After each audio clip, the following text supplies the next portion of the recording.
Welcome to another episode of UEN PDTV. I'm Michael, and I'm excited to send you on a video field trip for this episode down to the Nebo School District.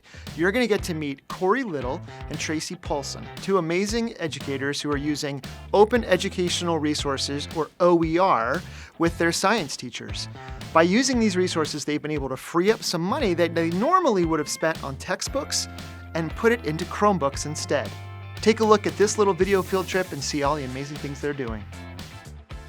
OER resources are great for teachers because they have that freedom to do whatever they need to do with it to make it work for their classroom. An OER is an open educational resource. It's a resource that has been designed to use to help in teaching and learning, but the catch is the copyright is a lot different, where the copyright allows us to tweak it and modify it and distribute it all without being worried about being sued about it, so that we can adjust it for our own needs in our classroom and share it with our students, share it with our teachers. My passion for OER started back in college. I saw the value of that, and also where the technology was taking us very quickly down the road, that things were going to be more available to students and to teachers. So to say, let's create something, that was part of it. It's not just, I can go get something off the web now, but I can actually create something and I can put it out there. When the teachers teach, they go out and get resources from wherever they get them from. But it's when the teachers start to put those together and make a course of their own, they feel some ownership for it. They have the ability to say, this is what I need in my class, and they can change it whenever they want. And so to be able to go out and say, here's a textbook that's OER that somebody has put together, to them that might be just another textbook. But if the teacher's able to be involved in that process of creating the OERs in the first place, they have so much more ownership. They're going to use that and they're going to develop it, and they're going to modify it from year to year, and it's going to become absolutely amazing, and they're going to share it with other people. So it's that passion of developing something. So I've been involved on developing OERs on several different levels. My first experience was developing a chemistry textbook to use in my own classroom. I started with resources on CK12 and I put those together, and I put a lot of time into really editing each page and each section and each diagram so that it would be perfect for whatever I needed in my classroom. My students just loved the ability to have that in their hands, and they loved that they never had to give it back to me. The options and things that I can do with OER is huge compared to the publisher textbook. Students can interact with the book itself.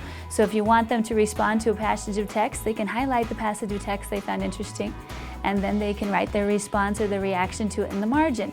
If you're trying to teach them text structures, then they can go and identify the text structures and interact with the book once more and actually do those literacy strategies and reading strategies that they could never do with a book that they'd have to give back at the end of the year. From a district standpoint, we spend a lot of money on textbooks and other materials as well, and those materials have been lumped into one great big pot with technology. Our principals at the individual schools have this money set aside for not only to buy textbooks, to buy anything that their students need for learning materials.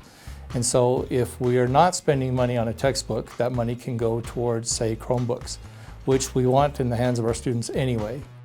We're moving away quickly from an era where we need textbooks. We have online learning management systems that all of the content is, for the most part, digital, and it can be printed still if it needs to be.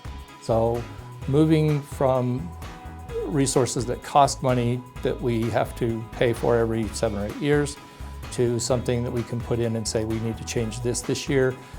We need to add this component. We can buy these things for the students to use this year. It's a lot more flexible with that money. I would tell teachers that starting to use an OER in my classroom is one of those things that truly transformed for the better how I was teaching. I was a lot more conscious of the choices that I was making and how I taught students. I was a lot more conscious about how I wrote things and how I said things, and what am I actually targeting the objectives that I want to, or what my classroom activities, those things, are they matching what the kids are reading about and what I say I want to be teaching, and are they matching my assessments? And so my students only benefited from my transition to OERs because it forced me to be a better teacher.